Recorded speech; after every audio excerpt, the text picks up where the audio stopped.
एक ऐसी गुफा जिसके बारे में बहुत ही कम लोगों को पता है। जी हाँ, मैं बात कर रहा हूँ रामायण काल की बाली की गुफा के बारे में। वैज्ञानिक बाली की गुफा में घुसे तो अंदर जो नजारा देखा उनके भी होश उड़ गए। ऋषिमुख पर्वत पर स्थित सुग्रीव की गुफा के बारे में तो हर कोई जानता है, परंतु बाली की गुफा के बारे में हर कोई अनजान है, जो अपने अंदर ही कई राज समेटे हुए है। इसका पता जब वैज्ञानिकों को चला तो वे भी इसके अंदर गए और उन्हें कुछ ऐसे प्रमाण मिले जिससे साबित हो गया कि ये गुफा सचमुच में बाली की गुफा है। परंतु उस गुफा के अंदर से उन्हें ऐसा क्या मिला जिसके बाद उनके भी होश उड़ गए।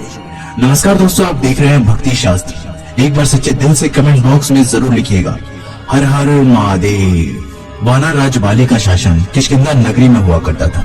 वो इतना बलशाली था कि उसने रावण को भी पराजित कर रखा था। परंतु ऐसा क्या हुआ कि उसने अपने भाई से ही दुश्मनी हो गई, जिसके पीछे का कारण था वो गुफा, जिसे आज हम बाली की गुफा के नाम से जानते हैं। एक बार की बात है जब मायावी नाम के राक्षस ने बाली को युद्ध के लिए ललकारा। बाली उसके पीछे भागा और वो राक्षस भागते भागते एक गुफा के अंदर जा पहुंचा। बाली ने उस गुफा के द्वार पर सुग्रीव को खड़ा किया और उस राक्षस का वध करने के लिए उस गुफा के अंदर चला गया। तकरीबन 1 साल बीत चुका था और बाली उस गुफा के अंदर से नहीं लौटा था। सुग्रीव को बहुत चिंता सता रही थी, परंतु उसने देखा कि गुफा के अंदर से तो खून बाहर आ रहा है। उसे लगा कि बाली की युद्ध में मृत्यु हो गई है, इसलिए उसने एक बहुत बड़ा पत्थर लिया और उस गुफा के मुख पर लगा दिया। परंतु वो सच से अनजान था। दरअसल वो गुफा इतनी लंबी थी कि उस राक्षस को ढूंढने में बाली को 1 साल लग गया और 1 साल बाद उसने उस मायावी राक्षस का वध कर दिया। परंतु जब वो उस गुफा के द्वार पर पहुंचा तो एक बहुत बड़ा पत्थर देखकर उसे भी हैरानी हुई। उसने मन ही मन सोचा कि शायद सुग्रीव मेरा शासन हड़पना चाहता है। उसने जैसे तैसे वो पत्थर हटाया और वापस अपनी नगरी में पहुंचकर सुग्रीव को धक्का मारकर अपनी नगरी से बाहर निकाल दिया। जिसके बाद सुग्रीव अन्य वानरों के साथ ऋषिमुख पर्वत पर रहने लगे। जिसके बाद ऋषिमुख पर्वत सुग्रीव की गुफा के बारे में तो हर कोई जानता है, परंतु बाली की गुफा से हर कोई अनजान है।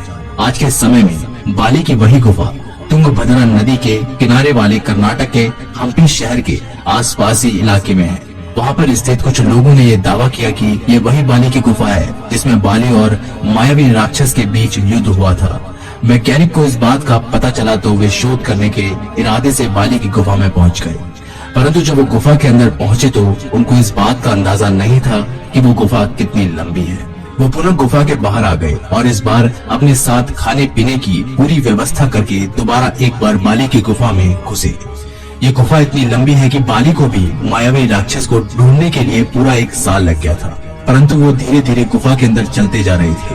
उन्हें बस कुछ ऐसा प्रमाण चाहिए था जिससे ये सिद्ध हो सके कि ये गुफा सचमुच में बाली की गुफा है। वे 2-3 दिन तक उसी गुफा में विचरण और शोध करते रहे, परंतु उनके हाथ कुछ भी नहीं लगा। परंतु ठीक 3 दिन बाद उन्हें अंदर से एक विशालकाय नाखून प्राप्त हुआ। वो नाखून कोई सामान्य नाखून नहीं था और ना ही किसी जानवर का नाखून था। वे सभी हैरान थे कि आखिर ये नाखून किस प्रजाति का है, जिससे शोध के लिए भेज दिया गया। जब वैज्ञानिक उस गुफा के और अंदर पहुंचे तो वहाँ पर उन्होंने जो देखा उन सभी के होश उड़ गए।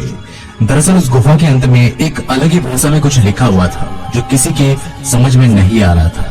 परंतु वैज्ञानिकों ने इस पर शोध किया तो उन्हें पता चला कि ये लिखावट तकरीबन 5 से 6 हजार साल पुरानी है। वानर नाम की प्रजाति पहले इस तरह की लिखावट का इस्तेमाल किया करती थी। वानर बंदरों से अलग हुआ करते थे। उनका शरीर मानव की तरह होता था, परंतु मुख बंदर की तरह। उनकी पूंछ भी होती थी और वो काफी हष्टपुष्ट पहलवान की तरह होते थे। जब वो नाखून अच्छी तरह से शोध किया गया तो ये पाया गया कि वो किसी आम इंसान का नाखून हो ही नहीं सकता, ना वो किसी जानवर का नाखून है, क्योंकि मायावी राक्षस और बाली के बीच उस गुफा में युद्ध हुआ था। तो ये प्रमाण दिए गए कि ये जरूर उस मायावी राक्षस का ही नाखून है। जिसके बाद वैज्ञानिकों ने भी इस बात पर मोहर लगा दी कि ये गुफा सचमुच में बाली की गुफा है, जो आज के समय में तुंगभद्रा नदी वाले कर्नाटक के हम्पी शहर के जंगली इलाकों में मौजूद है। इस घटना को लेकर आपके क्या विचार है, हमें कमेंट करके जरूर बताइएगा। अगर वीडियो पसंद आए तो लाइक, शेयर और चैनल को सब्सक्राइब करके बेल आइकन को प्रेस करना मत भूलिएगा।